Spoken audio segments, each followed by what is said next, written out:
What's up, guys? What's up? Welcome back to Dollar Bin Dies. You got it! Yeah! No, it took me a couple weeks. That's fine. So we're here. We're going to talk about Legion 89 issue 3. So we were talking about how awesome this cover looks. If you're just listening to the podcast, which I haven't uploaded yet. Yeah. But if you're on here, that means I've already uploaded it. Yeah. How this cover looks like it could be a movie poster. A movie poster. Because this is the movie that I think DC should have made before Justice League. I think they should have done some version of Superman, some version of Batman, because those are their tentpole characters. But this is the series I think that DC should have invested in, like Marvel did with the Guardians of the Galaxy. And I think DC should have beat them to the punch, because a lot of the humor in here stems from the character interactions similar to the way the Guardians of the Galaxy does. But clearly, this is from 1989, and they didn't have to change characters because these characters were brand new and had a clean slate, and so they would have fit the bill, so to speak, already without fundamentally altering too much about who these characters were. So, right. I specifically have like Star-Lord in mind. I like the movie version. But to be fair, the comic version didn't have a whole lot of personality before they sort of grafted on the Chris Pratt version. Now I know that Abnett and Lanning did an excellent job with that character when they took over Guardians, but I can't remember the timeline and how closely that synced up with the movie release and all that. So just forgive me there. I just think Legion would have been the better option for DC than to continue to go back to the well over and over again and not have positive results. I think they could have done this, took that risk, and it would have paid off in spades. Right. I was also on the cover. I was talking about how this kind of feels like, because we were looking at the first page and how well it's drawn and just the way it's drawn. It's got a very Jack Kirby vibe. And so Lewis mentioned that, like how it had a Kirby vibe, and I was like, this kind of series has like a Fantastic Four vibe to it, even though it's not exactly like if you read the Terrifics, the newer series, that's obviously a blatant ripoff on homage to. That's what I mean when I say ripoff. I know. Sometimes, in this case, that's what I mean. To the Fantastic Four, and this is kind of similar but different. Like you've got your Thing in Strata, you've got Docs, who's obviously Reed Richards. I get it backwards. And then you have the two ladies. He hasn't slept in a while. Neither of you. I'm just terrible with names. Right. The two ladies who kind of are like Sue Storm, especially like they both kind of embody different aspects of her character. Right. And then you've got Garen. That's right. Who's your Human Torch. And so it's really interesting. Obviously, there's other characters, especially as the series goes, it gets bigger. But kind of from the beginning, these six kind of have a sort of loose feel to the old Fantastic Four. I think that's just the nation. And there's the Silver Surfer, which we'll get there. Don't skip ahead yet. I'm kidding, but you'll see a character in here who has a Silver Surfer vibe to him. I think Keith Giffen, who is not the artist but is the writer, I think he does the breakdowns. So he has like a rough sketch that Barry Kitson then goes back and fills out as far as the actual art goes, and he loves Jack Kirby, right? And so he's purposely drawing in such a way that you recall that Kirby feel, because why wouldn't you? So in the last issue, which was up here somewhere, we escaped the prison on Kalu.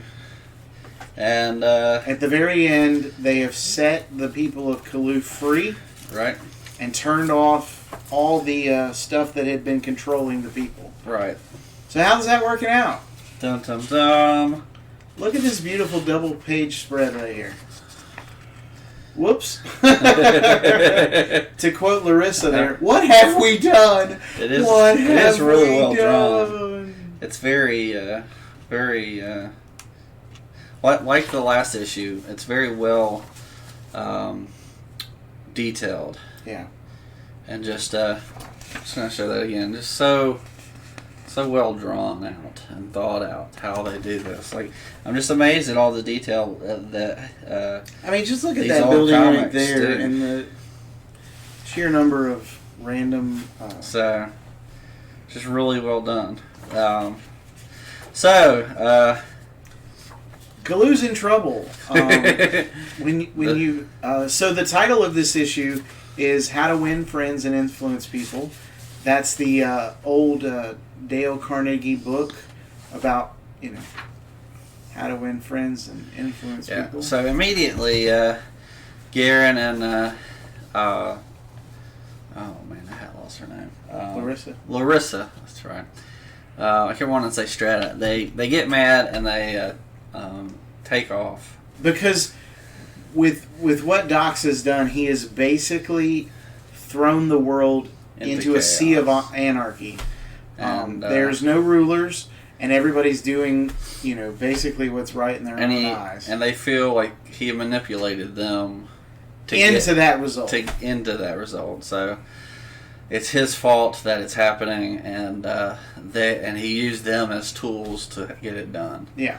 And so they start leaving, but then show the page because it's funny. So Garen is flying the ship. He's ticked off, and he wants to get. First. Oh, okay. So before then, so at one point in issue 2, the computer tyrants take themselves offline and shoot their consciousness out into space to escape being destroyed. Right. And into this guy. And don't tell me that doesn't have a Silver Surfer vibe when you see it. Yeah, not the Bullet Boys, but the other page. If you've heard of the Bullet Boys, bully for you. Because other than advertisements, I don't think I've ever heard of them. Then we get to Garen and Larissa. They're flying through space, and then they hit a random dolphin. A space dolphin. And it means nothing to Garen, but Larissa, she knows a thing or two about this. Right. And she recognizes why this is a big problem. We find out later. But why? Yeah, you'll see in a moment. So, if you haven't guessed already. So the rest of the team starts to fight the computer tyrants. Well, no. So the rest of the team is trying to figure out what to do to help Kalu not continue to devolve and how to help the people now that they're free. And as they're dealing with that, then the computer tyrant shows up. And so you have this battle, and Legion loses badly. Right. I mean, the computer tyrants have not downloaded their essence into a wimpy robot or whatever. He is mega powerful, and he's letting them know it. Right. Like, there's one scene where Strata comes up and wraps some stuff around it. And meanwhile, while they're fighting, we're getting to know some of these characters even more. Yeah. We see how they fight. We see how they act. See, I'm going to stop you. No, you're not. There's a great scene where the computer tyrant is... Doc says, "Whatever happened to cold, clear logic?" And this is the computer tyrant's response. Die, die, die. Well, and since you showed that page, meanwhile, out in space, we get Lobo! Apparently it was his dolphin that got run. And he is mourning his dolphin's death. Some creep's gonna die. That's right. So we get Lobo introduced into the series, and things just get awesome after this. Oh, I love this because the main man is in the book. And here's why everyone, including Jonathan, should read the little caption thing. Hey, I've read them, just not like always. Yeah, even a dead fish can have a sentient friend. Sentient, yes. Rational, no. So Lobo decides he's going to hunt down and kill whoever killed his dolphin friend. And so Garen's still not realizing what's going on. What's the big rush, Larissa? What's the big deal about this fish lover anyway? He's an assassin for hire. He's the best in the universe, a cold, calculating killing machine. He extinguishes lives like candles. But it was only a fish. But to you and me, maybe, but it was one of his babies, and he won't rest till he gets us. That's right. So and then Garen, he finally gets it. Yo, Docs! Well, like he finally realizes, I'm in trouble. So you got the computer tyrants. They're fighting the rest of the Legion, which is the Durlin, Strata, Stealth, and Docs. And then you have Garen and Larissa flying back because Larissa's afraid now that they've run over the dolphin. And then meanwhile, you got Lobo who starts hunting them down. And that's going to be to be continued. But yeah, so that's pretty. I mean, the computer tyrant realizes that they're trapped in this body. No, not in this organic form, not in this wretched parody of life. Right. And so they fly off into space, realizing that they can die, and that would be it. Meanwhile, Docs is maimed. Yeah. Brutally burned. You can show a picture of that. He got a suntan. He looks awful. Yeah. And so kind of like the back of Ron Swanson's head. And that's kind of where we leave it. The tyrants have left. Lobo's hunting down whoever killed his dolphin, namely Garen and Larissa. Now, I was arguing that I think the first 3 issues should be the basis for the first movie, and this should be your end tag, where Lobo's coming. I mean, that could be good. I mean, if it were a series, it would be probably the end of the first or second episode. Right.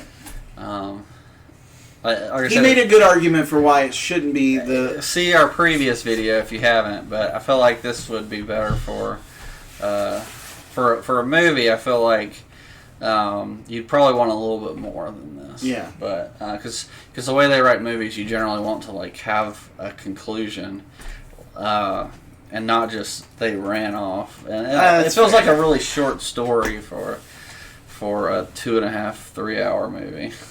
But if they include the prison break from the Alliance prison world, yeah. So they'd be adding a whole bunch to the movie that's not in the book. So not in the first 3 issues, but right, totally relevant. I mean, I'm not saying it's not relevant. I'm just saying like that's a dangerous precedent to let them go off script. Right. I'll use the general them as in the universal them. The Hollywood writers because they tend to add stuff that ruins things. So, for future videos, I think we're going to try to stick to cover, synopsis, and then review the content. Right. I love this. I think, personally, just the vulnerability of the team, getting their collective butts handed to them by the computer tyrants. At first, you're like, oh, this is, they're finally got something they can hit. Because before, they were fighting a computerized world, right? Yeah. And short of ripping the circuits out, there's really no actual win, right? Now they have something where they could potentially win, and they don't really, right? It's just all of a sudden, okay, I'm going to come back and beat you down later. You can have this place for now. What I love about this issue, and one of the reasons why it's probably my favorite of the 3 so far, not just because of Lobo, but it feels like everything has gone crazy. Yeah. You've got Docs who's scarred now. You got Lobo who's chasing down to hunt and kill Larissa and Garen. You have the whole planet of Kalu that's in chaos. Nobody knows what they're doing. and they're all mad at Doc because he's the one that's responsible. So it's like the craziness just gets cranked up to 11, and it's so good. And the fact that like Lobo shows up throughout this, and he's just like, I'm ready to do some so crack some skulls. I'm just like, the more the merrier, man. Just bring it. So as I said, the title of this is How to Win Friends and Influence People. At the end of the issue, as this computer tyrant is flying off, Lobo says, still duty before pleasure. That's because the computer tyrant almost knocks him off the road, so to speak, in space. And he's like, fragging deadhead chrome dome, by rights I ought to go after him and stuff a leg or two down his throat. But duty before pleasure, that's always been my motto. And there's a fishy killer that's got to die. Sorry. Like some life it would be if you couldn't count on your friends to avenge your untimely death. And then the little caption reads, Dale Carnegie, again, he's the writer of that book, couldn't have said it better himself. So, just great. Just really great issue to introduce Lobo, to introduce the actual threat of the computer tyrants, because, of course, this is just a to be continued for them. We don't... But we don't immediately come back to the computer tyrants either. Like, it's another couple of months if you were reading these in real time. But it's a few issues out where the computer tyrants even come up again. And it's almost 2 years before they actually fight him again, I think. Right. Because we have some development, but that's away from the main action of the series. And it's almost unheard of to go that long without seeing the Joker again or seeing Lex Luthor again. And so it's really well developed, but it's like a slow burn. Right, and there's so much other things that are get put up that are happening before you just forget about them, and then they just show up again later on. And you're like, oh yeah, I forgot about these guys. Yeah. Like they're still at large. We haven't done anything to them. Because we start out, the world's on fire, right, in L.E.G.I.O.N. At the end, we haven't resolved that, and so that becomes the basis of the next couple of issues. Right. And then they leave L.E.G.I.O.N. and go somewhere else after they do a little bit of addressing of that. Yeah. So and then we really get the ball rolling as to what Legion is going to be and be about. So I hope you guys are looking for these at your comic shop. Yeah. Check for them. I'm sure you'll find them. They're super cheap. They're really easy to Don't find. Overpay. I've seen on eBay. If you're paying $2, you're paying too much for these. Yeah. Not because they're not worth it as far as the quality of the story. Right. But I've seen the entire series sell on eBay, annuals and the second volume or whatever, for like $70.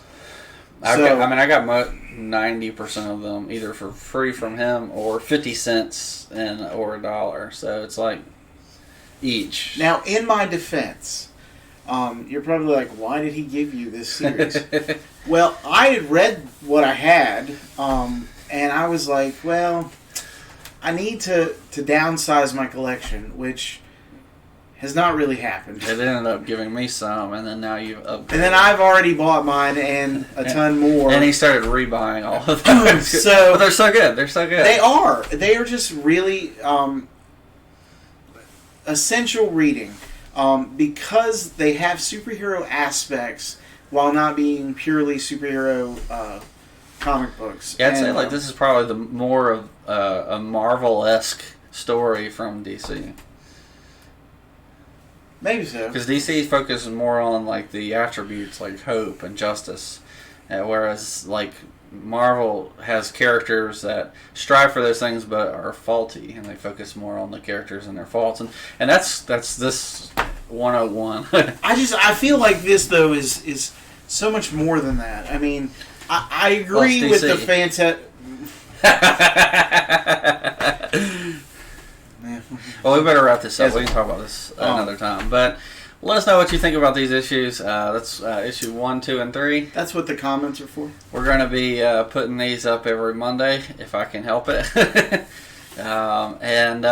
So this is series like in 60 issues, 70 issues. So not counting the 5 really annuals. really cheap for a year of really excellent comics to follow along, and honestly, you can just do it at your own pace. Right.